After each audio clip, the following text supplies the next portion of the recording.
Manuel Belgrano, uno de nuestros próceres más conocidos, el creador de nuestra bandera nacional, un referente de la patria. ¿Quién no escuchó o leyó algo sobre él? Seguramente, muchos habremos estudiado datos sobre su vida, como por ejemplo, que había nacido en Buenos Aires el 3 de junio de 1770, y que estudió en el Colegio de San Carlos, y luego en España, en las universidades de Valladolid y Salamanca. También que llegó a Europa en plena Revolución Francesa, y vivió el clima de ideas de la época. De esta manera, tomó contacto con las ideas de Rousseau, Voltaire, Adam Smith y el fisiócrata que es Ney. Un dato interesante en referencia a ello es que se interesó particularmente por la fisiocracia, que ponía el acento en la tierra como fuente de riqueza, y por el liberalismo de Adam Smith, que había escrito en 1776 que la riqueza de las naciones estaba fundamentalmente en el trabajo de sus habitantes, en la capacidad de transformar las materias primas en manufacturas.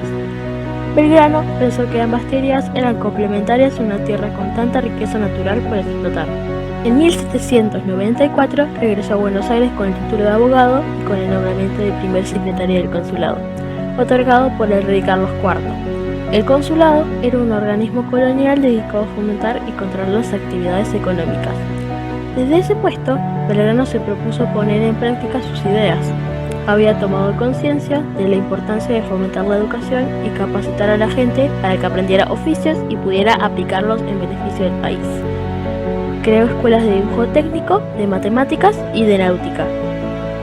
Trató por todos los medios de fomentar la industria y modificar el modelo de producción vigente. Para ello daba consejos de utilidad práctica para el mejor rendimiento de la tierra y aconsejaba el sistema que se usaba en aquel tiempo en Alemania, enseñándoles las prácticas más adelantadas. Otro dato poco conocido de él es que proponía proteger las artesanías e industrias locales, subvencionándolas con un fondo con destino al labrador. Esta era, a su entender, la única manera de evitar los grandes monopolios que se ejecutan en esta capital por aquellos hombres que, desprendidos de todo amor hacia sus semejantes, solo aspiran su interés particular, o nada les importa el que la clase más útil del Estado, o como dicen los economistas, la clase productiva de la sociedad, viva en la miseria.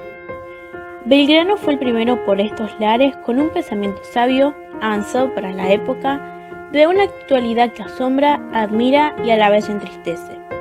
Porque pasaron 200 años desde que fueron escritas y muchos de los problemas planteados por nuestro primer economista siguen esperando ser atendidos y encauzados.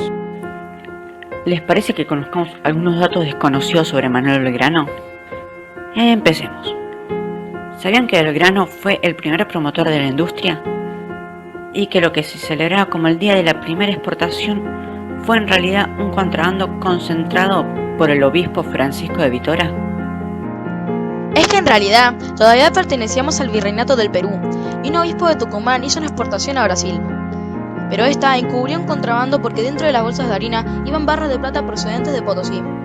Esto fue el 2 de septiembre de 1587 y nosotros festejamos el Día de la Industria en homenaje a un obispo contrabandista, cuando en realidad debíamos celebrarlo el día del nacimiento de Belgrano, que fue un 3 de junio. Belgrano fue la primera persona en nuestro país que habló de industria, el primero en promover la industria nacional aclarando lo que significaba la transformación de la materia prima en manufactura por su valor agregado. Por otro lado, ¿sabías que en relación a los grandes propietarios de la tierra Belgrano tuvo un contra? Sí, él planteó una reforma agraria. Decía que las tierras ociosas, las que no se cultivaban, debían pagar un alto impuesto que debía estar destinado a los pequeños laboradores. Hablaba muy claramente de que las tierras incultas debían ser grabadas muy fuertemente e incluso abole la expropiación. Y todo esto lo dijo en el contexto del virreinato. Sus mensajes fueron muy poco escuchados, pero quedan sus escritos que son muy interesantes para retomar. ¿Conocía su postura sobre la defensa de la mujer? Prácticamente no se conoce su pensamiento al respecto. Sin embargo, él hablaba de la necesidad de la igualdad entre el hombre y la mujer, y también de que ella accediera a los 3 niveles de la enseñanza. Lo que llama la atención, porque todavía no existía en Buenos Aires la universidad, que recién se iba a crear en 1821. Pero él ya pensaba que esa universidad tenía que ser mixta, para ambos sexos, como se decía en aquel entonces. ¿No les parece algo increíble? porque él hablaba ya de la necesidad de igualdad entre el hombre y la mujer en unos escritos que son de 1795 o 1796. Algo totalmente curioso en el contexto de la época. Y sobre su actuación en el periodismo, Felipe Pigna cree que fue el primer periodista nacido en este territorio.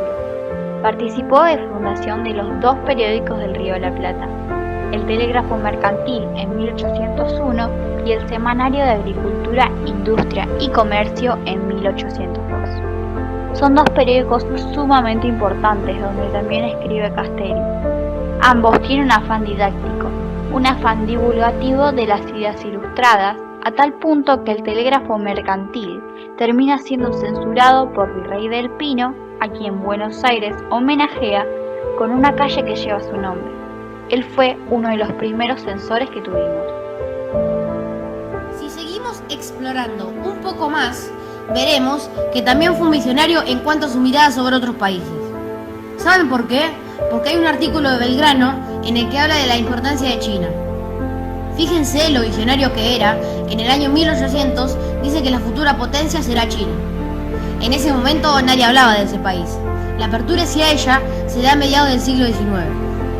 Belgrano habla incluso de cómo acceder a ella por el galeón de Manila. El galeón era español y Filipinas, una colonia de España, algo realmente impresionante. Para ir terminando, les dejamos un último dato. En sumatoria a todo lo mencionado, ¿sabían que también fue un precursor en el cuidado del medio ambiente? Habló del cuidado de los ríos y de su contaminación, del tema de los suelos y de la necesidad de rotación de los cultivos. Dijo que no hay que fomentar el monocultivo, sino mejorar la calidad del sembrado. Habló del agotamiento del suelo, de una cantidad de cosas que son realmente ultramodernas. Impresionante y llamativo, ¿no? Todo esto nos deja pensando en por qué solo se le conoce como el creador de la bandera, y nos sigue mostrando cuánto aún debemos seguir conociendo. Sin embargo, algo es seguro: Belgrano fue, es y será una de las figuras más relevantes de nuestra historia nacional. Un visionario, un precursor, un héroe de la patria que va más allá de la bandera.